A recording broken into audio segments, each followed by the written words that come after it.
Ph.D. Would you like to introduce our speaker? Yes. Thank you, Kyoku. I appreciate your leading us in the meditation and the process. So thank you. I'm happy to introduce our next guest teacher and speaker. She was formally trained with a Ph.D. in philosophy. Patrice Koelsch began sitting at Common Ground Meditation Center in 1995. Patrice is a graduate of Spirit Rock's Community Dharma Leaders Program and completed a year-long Buddhist Chaplaincy Training Program at the Sati Center for Buddhist Studies. She has practiced meditation at monasteries in Thailand and Myanmar.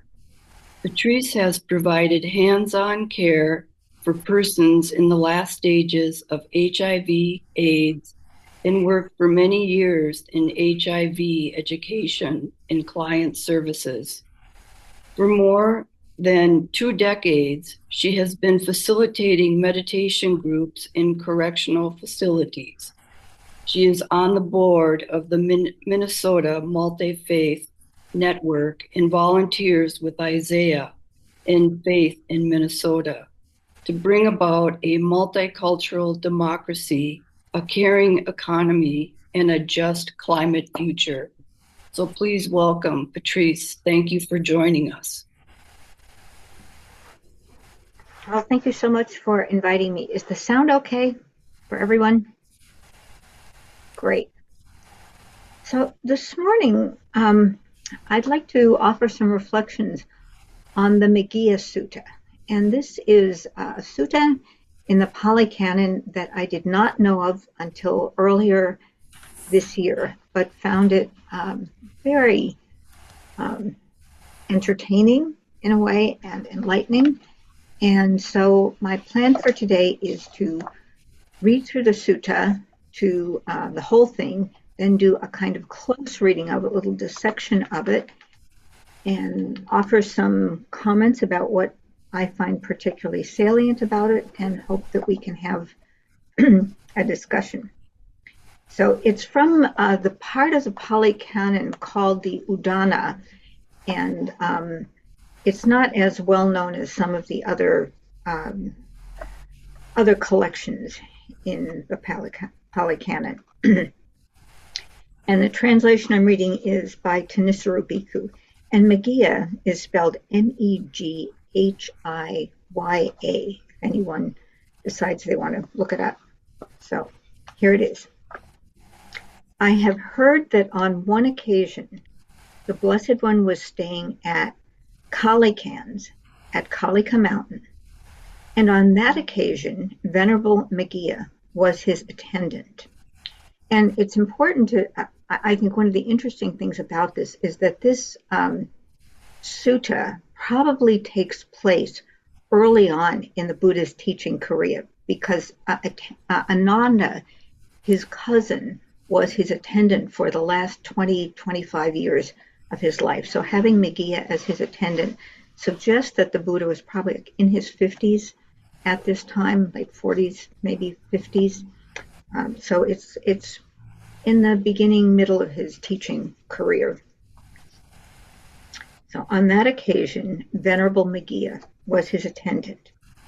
Then Venerable Megillah went to the Blessed One, and on arrival, having bowed down to him, stood to one side.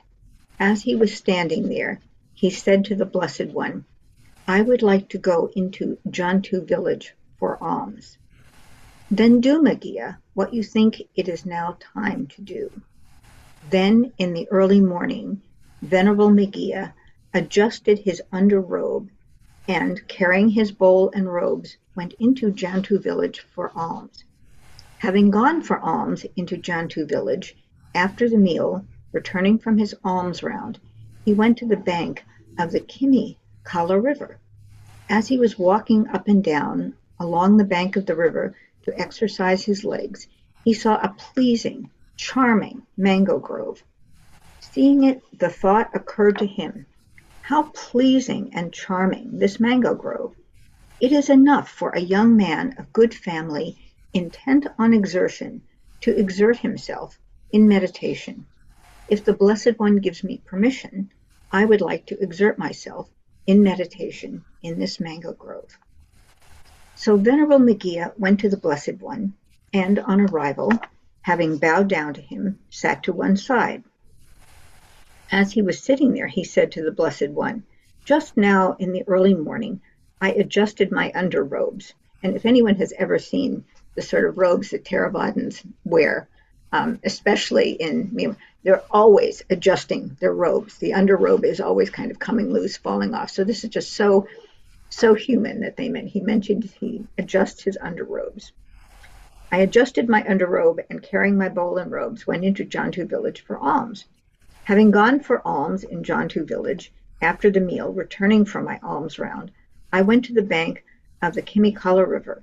As I was walking up and down along the bank of the river to exercise my legs, I saw a pleasing, charming mango grove. Seeing it, the thought occurred to me, how pleasing and charming this mango grove. It's enough for a young man of good family, intent on exertion, to exert himself in meditation. If the Blessed One gives me permission, I would like to exert myself in meditation in this mango grove. If the Blessed One gives me permission, I would like to go to the mango grove to exert myself in meditation. When this was said, the Blessed One responded to Venerable Megea, "As long as I am still alone, stay here until another monk comes."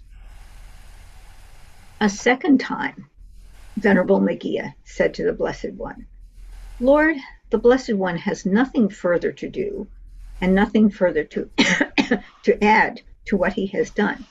I, however, have something further to do and something further to add what I have done. If the Blessed One gives me permission, I would like to go to the mango grove and exert myself in meditation." A second time, the Blessed One responded to Venerable Megea, "As long as I am still alone, stay here until another monk comes." A third time, Venerable Megea said to the Blessed One, "Lord, the Blessed One has nothing further to do and nothing further to add to what he has done. I, however, have something further to do and something further to add to what I have done. If the Blessed One gives me permission, I would like to go to the mango grove to exert myself in meditation." As you are talking about exertion, Megea, what can we say? Do what you think is now the time to do. Then Venerable Megea, rising from his seat, bowing down to the Blessed One, and circling him to the right, went into the mango grove. On arrival, having gone deep into the grove, he sat down at the root of a certain tree for the day's abiding. Now, while Venerable Megea was staying in the mango grove, he was, for the most part, assailed by three kinds of unskillful thoughts: thoughts of sensuality, thoughts of ill will, and thoughts of doing harm. The thought occurred to him, how amazing, how astounding, even though it was through faith that I went forth from home to the homeless life, still I am overpowered by these three kinds of unskillful thoughts: thoughts of sensuality, thoughts of ill will, and thoughts of doing harm. Emerging from his seclusion in the late afternoon, he went to the Blessed One, and on arrival, having bowed down to him, sat to one side. As he was sitting there, he said to the Blessed One, "Just now, while I was staying in the mango grove, I was, for the most part, assailed by three kinds of unskillful thoughts: thoughts of sensuality, thoughts of ill will, and thoughts of doing harm. The thought occurred to me, how amazing, how astounding, even though it was through faith that I went forth from home to the homeless life. Still, I am overpowered by these three kinds of unskillful thoughts: thoughts of sensuality, thoughts of ill will, and thoughts of doing harm." Megea, in one whose awareness release is still immature, 5 qualities bring it to maturity. Which 5? The other translation of awareness relief is mind deliverance. So I'm going to talk about that, but it's not It's not talking about like full realization. It's talking about something else. So mind release or awareness release, mind deliverance. There is the case where a monk has admirable people as friends, companions, and colleagues, in one whose awareness release or mind deliverance is still immature. This is the first quality that brings it to maturity. Furthermore, the monk is virtuous. He dwells restrained in accordance with the patimokkha, which is the monastic law, consummate in his behavior and range of activity. He trains himself, having undertaken the training rules, seeing danger in the slightest faults. In one whose awareness release is still immature, this is the second quality that brings it to maturity. Furthermore, he gets to hear at will, easily, and without difficulty, talk that is truly sobering and conducive to the opening of awareness. That is, talk on modesty, contentment, seclusion, non-entanglement, arousing persistence, virtue, concentration, discernment, release, and the knowledge and vision of release. In one whose awareness release is still immature, this is the third quality that brings it to maturity. Furthermore, he is discerning, endowed with the discernment related to the arising and passing away, noble, penetrating, leading to the right ending of stress. In one whose awareness release is still immature, this is the fifth quality that brings it to maturity. Maggiya, in one whose awareness release is still immature, these are the 5 qualities that bring it to maturity. Maggiya, when a monk has admirable people as friends, companions, and colleagues, it is to be expected that he will be virtuous, will dwell restrained in accordance with the patimokkha, consummate in his behavior and range of activity, and will train himself, having undertaken the training rules, seeing danger in the slightest of faults. When a monk has admirable people as friends and colleagues, it is to be expected that he will get to hear at will, easily and without difficulty, talk that is truly sobering and conducive to the opening of awareness. That is, talk on modesty, contentment, seclusion, non-entanglement, arousing persistence, virtue, concentration, discernment, release, and the knowledge and vision of release. When a monk has admirable people as friends, companions, and colleagues, it is to be expected that he will keep his persistence aroused for abandoning unskillful qualities and for taking on skillful qualities, steadfast, solid in his effort, not shirking his duties with regard to skillful qualities. When a monk has admirable people as friends, companions, and colleagues, it is to be expected that he will be discerning, endowed with the discernment relating to the arising and passing away, noble, penetrating, leading to the right ending of stress. And furthermore, when the monk is established in these 5 qualities, there are 4 additional qualities he should develop. He should develop contemplation of the unattractive so as to abandon passion. He should develop goodwill so as to abandon ill will. He should develop mindfulness of in and out breathing so as to cut off thinking. He should develop the perception of inconstancy so as to uproot the conceit, I am. For a monk perceiving inconstancy, the perception of not self is made steady. When perceiving not self attains the uprooting of the conceit, I am, unbinding right in the here and now. Then, on realizing the significance of that, the Blessed One on this occasion exclaimed, "Little thoughts, subtle thoughts, when followed, stir up the heart, not comprehending the thoughts of the heart, one's here and there, the mind out of control, but comprehending the thoughts of the heart, one who is ardent, mindful, restrains them. When followed up, they stir the heart. One awakened lets them go without a trace." A different translation of this final section is trivial thoughts, subtle thoughts, mental jerkings that follow one along. Not understanding these mental thoughts, one runs back and forth with wandering mind. But having known these mental thoughts, the ardent and mindful one restrains them. An awakened one has entirely abandoned them, these mental jerkings that follow one along. And that is John Ireland's translation. So what I find one of the things I find so appealing about this is how relatable Megia's situation is. I mean, I think probably many of us have had a fantasy about going to the perfect place to meditate, having the perfect retreat conditions. And if we could only be in that perfect place, we would have sublime thoughts, we would be fully realized, and so, and that's just a perfect setup, always. So Megia thinks that this charming mango grove is going to be the place where he is going to be realized. And it's also, I think, really worth noting that Megia has a pretty high opinion of himself. He's this person from a good family. He says here, I've made the effort to go forth, to lead my family, to become a monk. I've exerted myself in these kinds of ways, and I have this aspiration of awakening.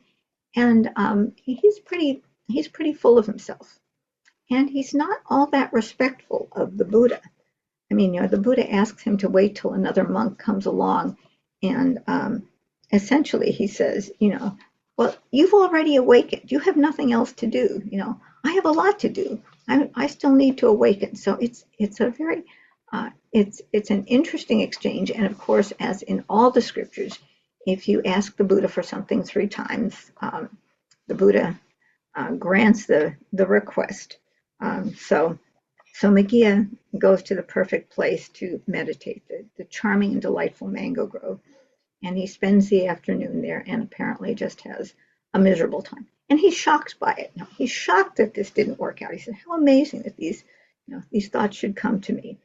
And the thoughts that he has are, of course, the opposite of what is wise or skillful intention in the second aspect of the Eightfold Path, because wise or skillful intention is going to be cultivation of renunciation, of generosity, of goodwill, the abandonment of ill will, the resolve to be non-harming. And so Megia spends the whole afternoon in his unskillful thoughts of sensuality, of harming, of ill will. The Buddha just seems to me to be remarkably patient and kind when Megia comes back and reports with some amazement that it wasn't perfect. It didn't happen. And he says, that when the awareness release is still immature, and I understand awareness release really about having the kind of awareness that is stable. So awareness release is, or mind deliverance in Ireland's translation, is this kind of stability of mind, the trained mind. And what he's suggesting is for a mature meditator, there is a stability of mind that is not easily distracted. We might think of it as just non-distracted mind. And as we see later in the sutta, the 5 qualities that the Buddha encourages him to develop provide the foundation then for a really deeper realization. So the first quality is that the monk has admirable people as friends, companions, and colleagues. And in a much later sutta, there's this very famous passage where Ananda says to Ananda the attendant, who's the Buddha's cousin, says to him, Venerable Lord, it seems to me that admirable companions are half the holy life. And the Buddha says, Oh no, Ananda, do not say that, Ananda. That is not true, Ananda. Admirable companions are the whole of the holy life. So it's the importance, essentially, of Sangha and spiritual friendship. And that's, I think, one of the central themes of this sutta, the importance of having spiritual friends and companions. So the second quality is to develop a more stable mind, is to cultivate virtue, to be really scrupulous in your conduct. And again, he said, when you are with other people who are scrupulous in their conduct, who are really paying attention, you too are going to be more likely to pay attention. The third quality is to hear consistently talk that is beneficial to cultivating this sort of stability of mind, this awareness. Talk that focuses on modesty, contentment, seclusion from distraction, and talk that sort of arouses persistence and concentration. The fourth quality is persistence in abandoning unskillful qualities and developing skillful qualities. And this is what's in the sixth aspect of the Eightfold Path is right effort. It's preventing unskillful mental states that have not yet arisen, abandoning unskillful states that have arisen, cultivating skillful states that have not yet arisen, and sustaining skillful mind states that have arisen. So again, this is a sort of allusion, I think, to the Eightfold Path. And finally, the fifth quality for the maturing of the mind is discernment of arising and passing away. So seeing the beginning and the end of all of our thoughts. In another sutta, the Buddha talks about seeing with the eye of the Dharma, seeing that everything that arises passes away. And when you see that your thoughts are constantly arising and passing away, you sort of pull the rug out from under them. So the Buddha tells Maggia that the conditions in which each of these qualities will be developed really depends upon having admirable friends and colleagues. And even solitary meditation is supported and sustained by the example and the encouragement of others. You can't do it alone. And I think this is a really important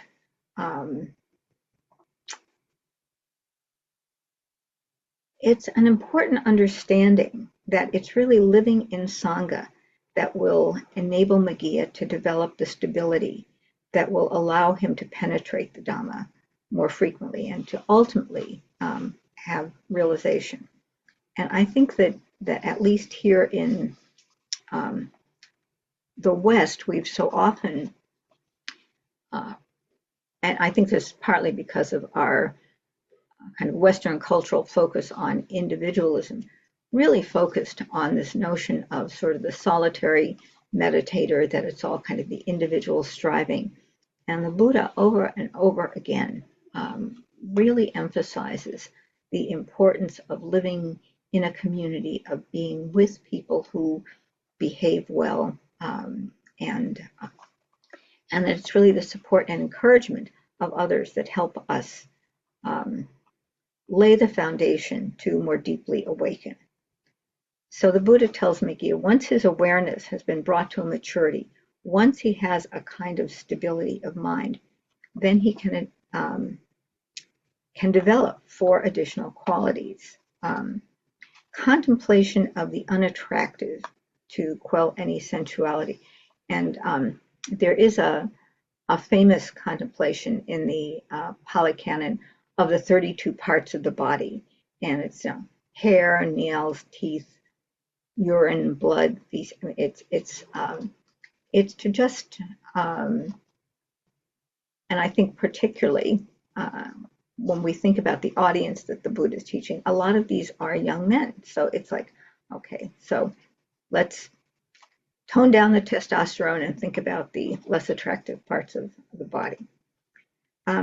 And then he says it's the second quality that's really needed for deeper realization is to develop metta, to develop loving kindness. And this is benevolence, friendliness, or actually in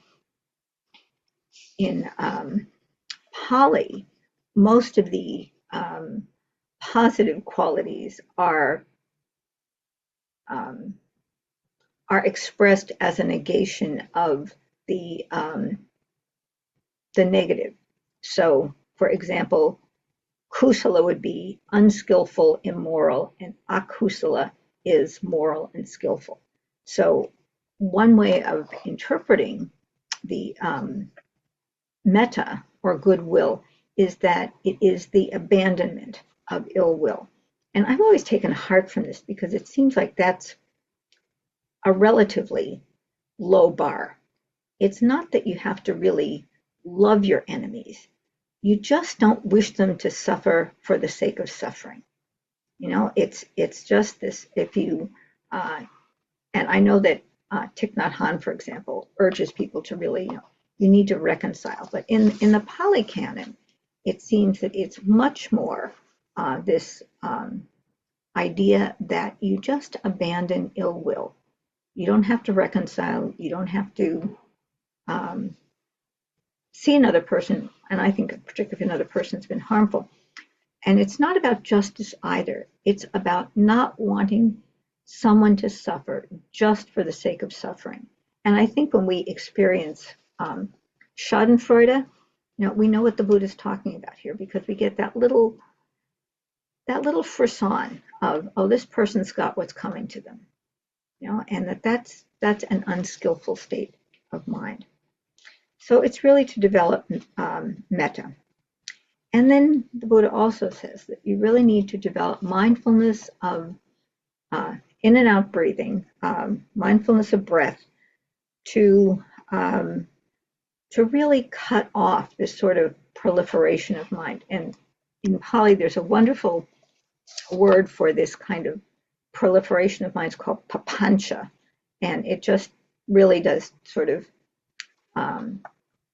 capture for me, just in the way it sounds, that idea of just one thought popping up after another after another. So the Buddha says, okay, so you really need to sort of be able to focus on the breath, to let go of distraction, and finally developing the perception of inconstancy or impermanence to uproot the conceit of I am. And the word for conceit is mana, and it comes from the idea of measuring. And in the understanding of conceit, conceit is either to say better than, less than, same as, or any sort of identification is this sort of conceit, and the conceit of I am. So the perception of inconstancy or impermanence makes clear the futility of identifying as a self. When there's a penetrating understanding of not self and the conceit of I am evaporates, that's a kind of liberation of the mind. And so I think that this is really particularly interesting and useful, and in thinking about in our time now, in what how is this going to be useful for us now? For me personally, I find having good spiritual friends is just essential in dealing with a lot of the dukkha of our times, a lot of the violation of the rule of law or democracy. And I find having good spiritual friends really helps me in my activism. And a lot of my good spiritual friends are activists, of really sort of maintaining that large picture, the picture of impermanence, the picture of how should I say this? Of really being able to deal with both the large picture, the impermanence, the notion that everything is always changing, there's no really firm ground to stand on, the understanding that there is cause and effect, and the understanding also that there is tremendous suffering, and that part of the responsibility, I think, of being a Buddhist is to always turn toward the suffering, not to turn away from it. I mean, the Buddha said, I'm interested in one thing and one thing only: teach suffering and the end of suffering. I would not teach suffering if there were not the end of suffering. And we understand that a lot of that has to do with the mind and the deliverance of the mind. We also understand that we can't ignore the sorts of conditions in the world that really are antithetical to any person being able to develop the sort of contemplative experience that that would enable them to have these sorts of deeper realizations. So, to me, that the practice of mindfulness is really about being with the present moment's experience, about trying to really see things as they are, not projecting, to question assumptions, and to see what might be effective, like letting go of the selfing, which, although I practice in the Theravada tradition, I really take the nobility of the Bodhisattva vow to heart. And I think that really is the kind of the guiding light of really seeing ourselves not as separate, but as part of a greater whole.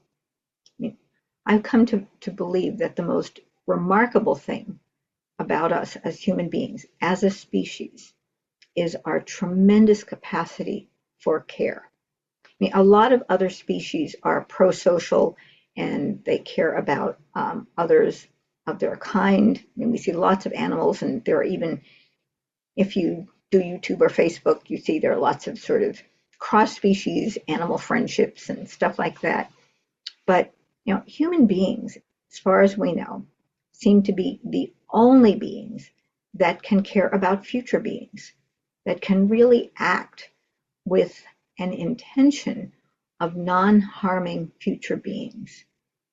And so it seems to me that this capacity for care, this capacity to act for the true welfare of others, and to act in a way in which we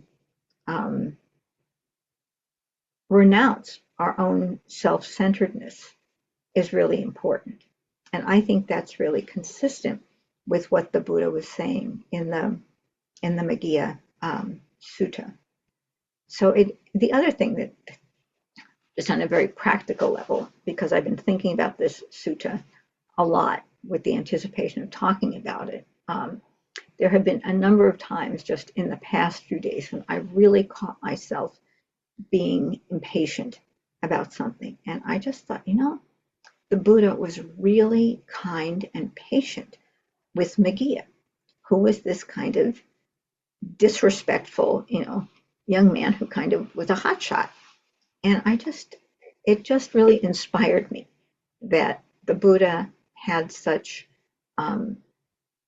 patience and such generosity and kindness, and let Maggia discover what he needed to discover, and then was very kind in instructing him on how he could exert himself in the company of others and come to a deeper understanding. So I find a lot of inspiration in these texts and encouragement and humor. And the other thing I love about so many of the suttas is I just have a sense of the Buddha as a person, who's a teacher, who cares about the welfare of his students, and who provides just a remarkable example. And there are other examples. There are several where the Buddha is interacting with women, where there's just extraordinary kindness and compassion, and really sees people for who they are. And I think that also is just a wonderful example for us to really really cultivate that capacity to listen, to see people for who they are, and to regard them with kindness and patience. And as an activist, it's often, for me, really, it's a really good training, good reminder. So those are the remarks I wanted to share with you, and I hope that we can have some discussion about them, or I'm happy to answer any questions you might have if I can answer them. But I'm wondering if you see how you might see this being relevant to your own experience.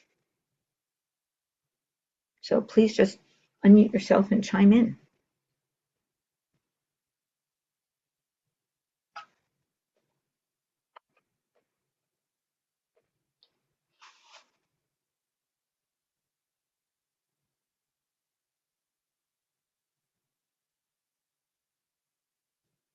Okay. Well, okay. Thank you for your talk. I'm very fond of the Nikayas of the Pali Canon.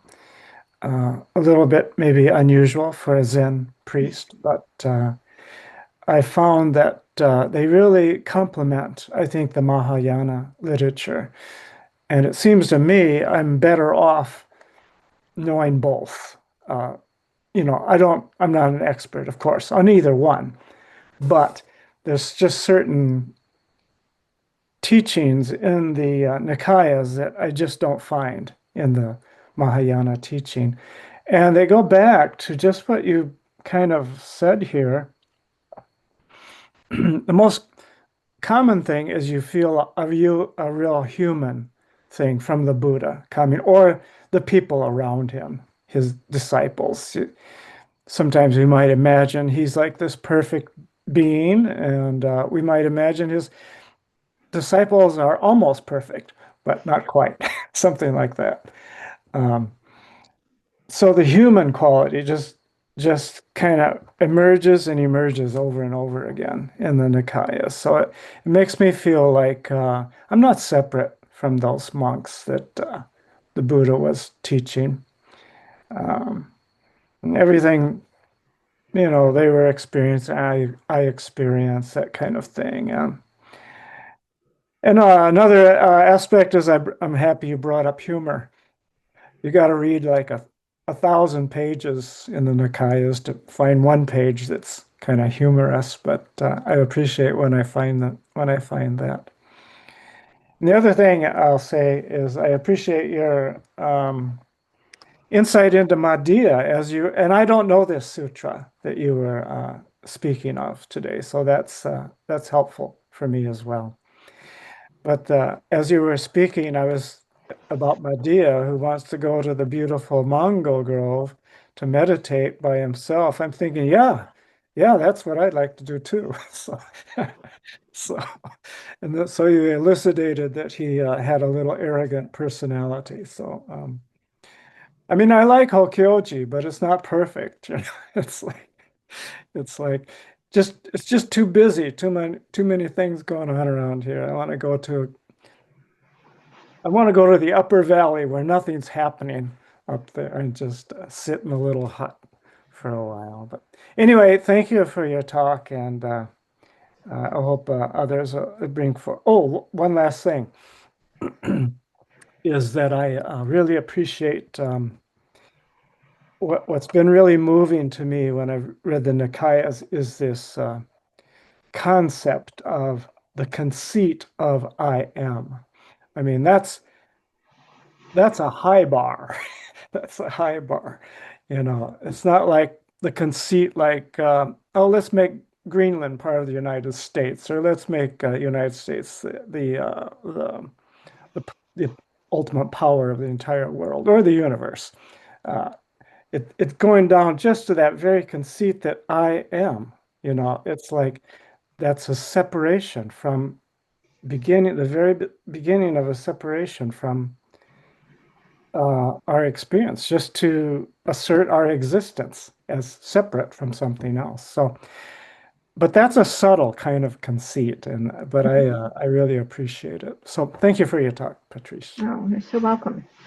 And that's the I am and sort of personality view is the last of the fetters. That's the hardest.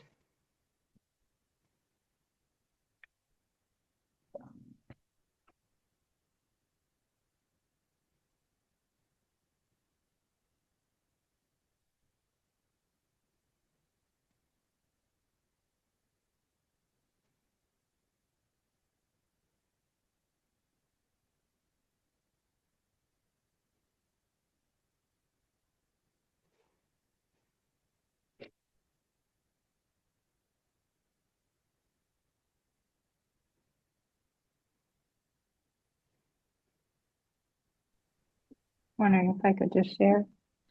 Hi, Laura. Hi, thank you for the talk. So a couple of things. This morning, it's a beautiful day, and I had the thought before meditation, like, well, maybe I'll just go for a walk and meditate on my walk. And I thought something in me just sort of said, no, you can do that later. Sit with the group. And it really does make a difference. So I really appreciated and found it interesting that that came forward in this morning's talk.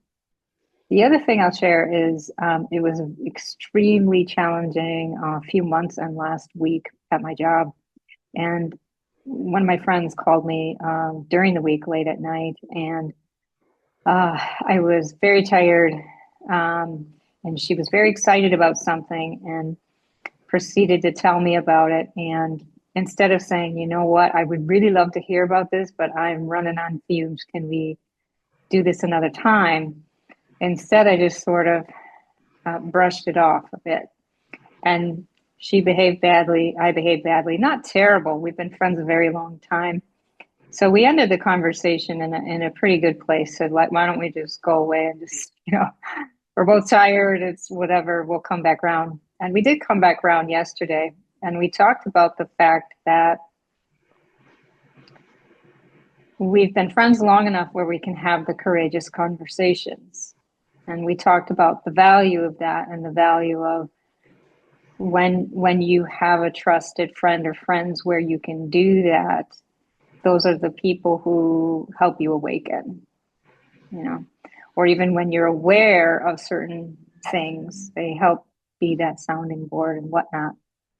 So, and last that I'll share is I had a conversation with an ex a while ago who really loves crime TV and loves crime programs and all that sort of thing.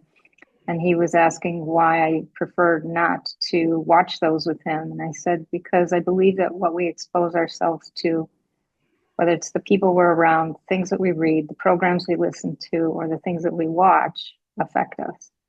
And I choose not to engage with that, or, not to be a hermit, but to be selective, because I think it affects us. And that also came to mind from your talk today. And I don't know if you have anything to say about that, but I'd be interested in hearing it if you do. Well, thank you, Laura. Yeah. What we expose ourselves to, and I think in the context of what we expose, sort of ourselves to. There's a Dharma talk a couple of weeks ago at Common Ground, and a person talked about the teacher was a big Lynx fan, was at a Lynx game, and said that someone near her yelled out at the ref, "You suck!" And she said it just stabbed her heart. That she said it seemed so. You said, "No, what would it be like? You're trying to do your job, and someone yells at you, 'You suck.'" But it was. She said, no, it was also like how it was kind of a rupture in the fabric of being with friends who are of a similar mind. That people are here, they're happy, they're cheering something on, and then someone does something that is not in accordance with that. So I think a lot of what we consume is really really important. And I think the other part of that is sometimes people say, "Well, I just can't watch the news because it makes me too upset." So it's sometimes with something, finding a balance between what we responsibly need to know to be engaged citizens, that part of our responsibility toward our whole human community, and what is just feeding feeding harm in a way, that sort of feeding anxiety, feeding overwhelm. And it really is. Someone I heard the metaphor a couple of weeks ago about equanimity, that we talk about practicing equanimity. It's about balance. And someone, and this is a very, of course, would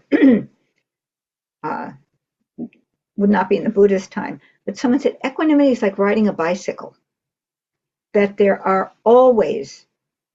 always making an adjustment about balance.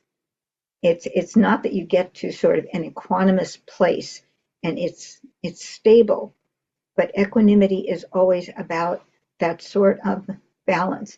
And I think with consuming media, it's often about having that sort of balance. So how can we, excuse me, consume in a way that we stay balanced, that we're still alert, attentive, engaged, but not thrown off. So the bicycle metaphor to me was really helpful. So you might think about that in terms of consumption. And finally, and I'm racking my brain trying to remember the sutta and the list, but the Buddha has a list about 7 qualities of a good friend. And they are largely about trust.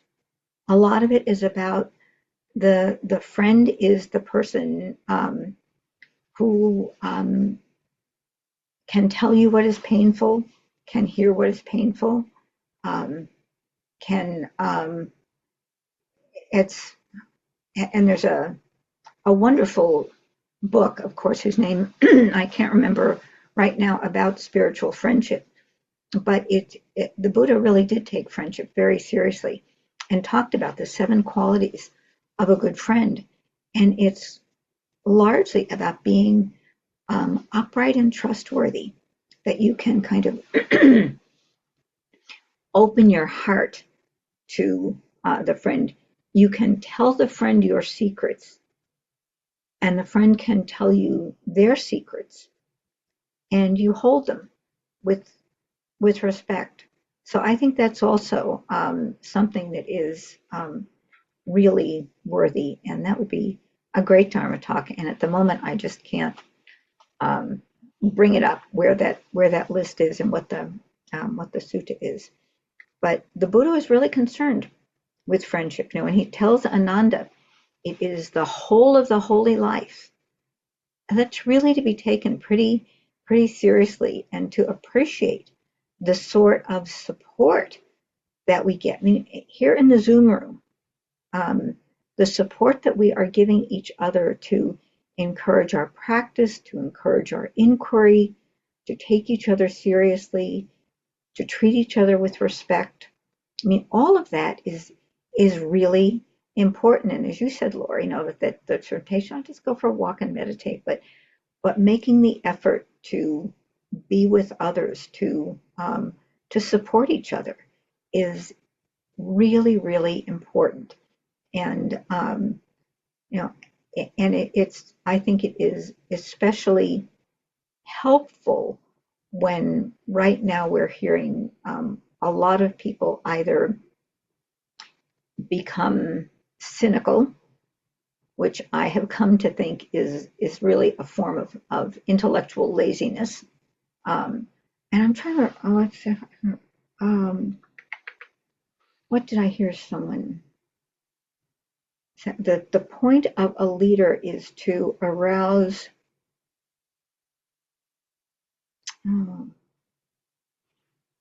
it's about arousing concern. Yesterday I watched Robert Reich's The Last Class, and in it he talked about leadership, and he talked about leadership as developing the quality to encourage others and abandon cynicism, and encourage others for something better. He said something much better about how a leader kind of brings out the best in people, but helps them to abandon cynicism. And I think that's part of our path, is to abandon cynicism, and whenever possible, help others abandon cynicism. So, anything else other things that people would like to comment on?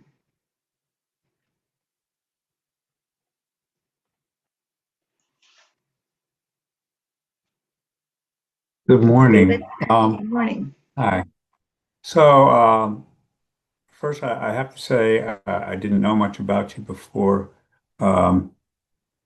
Before your bio in online gave me information. One of my heroes is uh, Dorsey Roshi. I can't think of his first name. Of San Francisco Zen Center, who established the uh, Hartford Street Zen Center and went on to do hospice work with HIV/AIDS. He's one of my heroes. So I'm very interested in that. But to follow up on what Laura was saying, I have found that uh, sometimes, well, I always open up the paper, the electronic version of the paper when I'm eating my breakfast. I can't always read the whole thing. I read the headlines, so I have a good idea of what's going on, but I cannot always read the details because that just puts me into a very sad and negative state, and I just don't want to go there. I need to be more positive and be hopeful. On the other hand, I'm really concerned, as you mentioned earlier, about the future of this country and of the world, for that matter, of the environment, on my children and my grandchildren, and how that's going to affect them. So we talk about caring for the next generations. That's where I'm at. I'm very concerned about how this is all going to work out for them. Myself, I'm getting on in years. I probably won't see the total results of this, but they will. And so that's my concern. I think that's all I had at this point, but thank you for your talk. I really appreciate it. I learned a lot about the suttas. Delkai has, at the winter session last winter, spoke on one of the suttas. First, I've never studied the suttas. I'm more of a Dogen guy, but this is great. I love it. Thank you very much. I appreciate it. Oh, you're so welcome. Dokai probably remembers the name. Tommy Dorsey. Tommy Dorsey. Oh, and I have read about him. I have read about him. Thank you. I think being discerning about what you read, what you consume is really important. And for people who need a little hit of good things, Jessica Craven, whom I believe is a Zen practitioner, writes an email that comes out a couple of times a week called Chop Wood, Carry Water.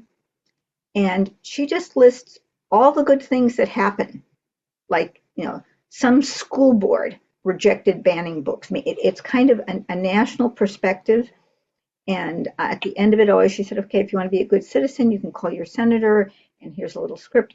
But it's just a kind of, and sometimes there are videos, but it's an overview mostly of people doing things that are sort of positive resistance. So Chop Wood, Carry Water, Jessica Craven.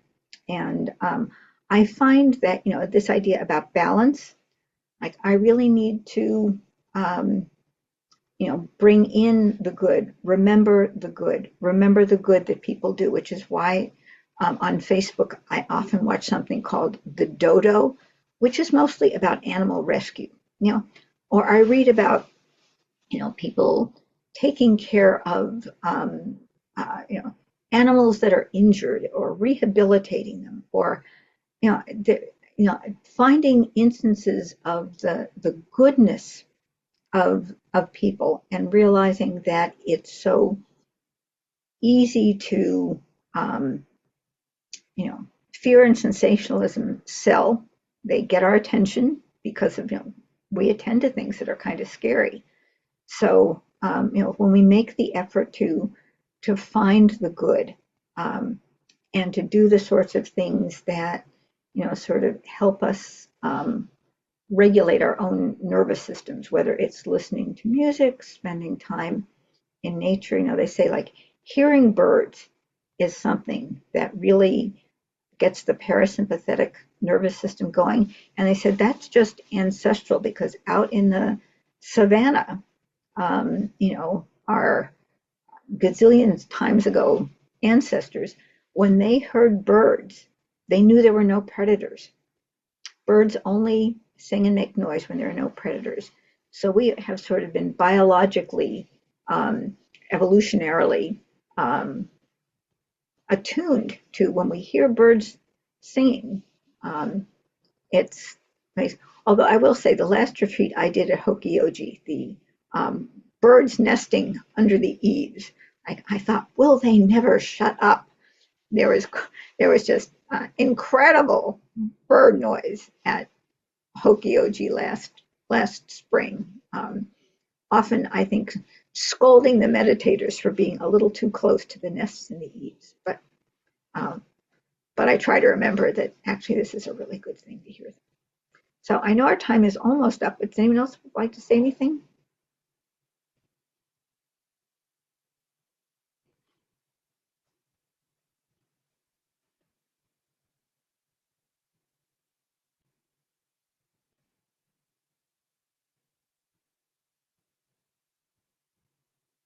Well, I really appreciate your generosity in inviting me to speak and your kind attention. And Henri, you and I are doing a retreat in November on the Therigatha, which are the poems, the songs of the early women Buddhists, the enlightened ones. And the nuns community was really interesting because it was a place of refuge for women who were kind of cast out of society. It was a mix of really well-born women, lots of interesting stories.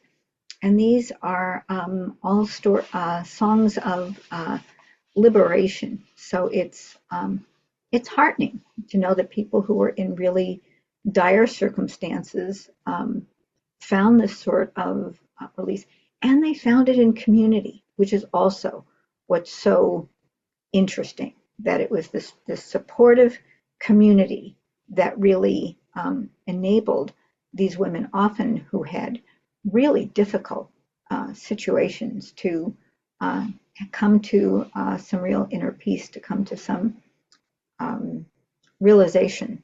So if you are interested in more suttas, what we're going to offer will be an opportunity to learn more about that.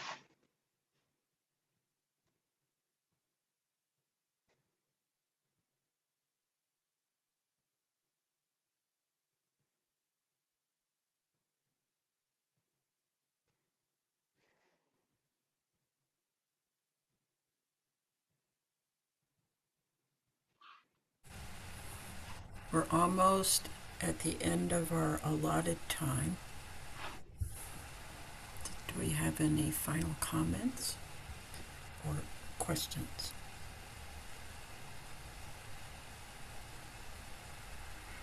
So in that case, we'll close with the 4 vows. Coming up, I think we mostly have building things at Hokioji. But I think we also have a study group in October, right? Am I right about that? Yes. Yeah, and Jushin, is there anything that I'm forgetting about that's coming up? In October, we have the study group for receiving the Maro by bowing. If anybody's interested, I think it starts October 13th. You can sign up on the website. And that's about it for October. Oh, we have Caring for the Land. Caring for the Land will be the last weekend in October. You want to sign up for that as well. The October newsletter should be going out shortly. If you don't remember, look for it in your inboxes. Great. All right. So I'm going to lead the 4 vows. Beings are numberless. I vow to free them. Delusions are inexhaustible. I vow to end them. Dharma gates are boundless. I vow to enter them. The Buddha's way is unsurpassable. I vow to realize it. Have a good walk, Laura, and everybody else too. Thank you. Thank you.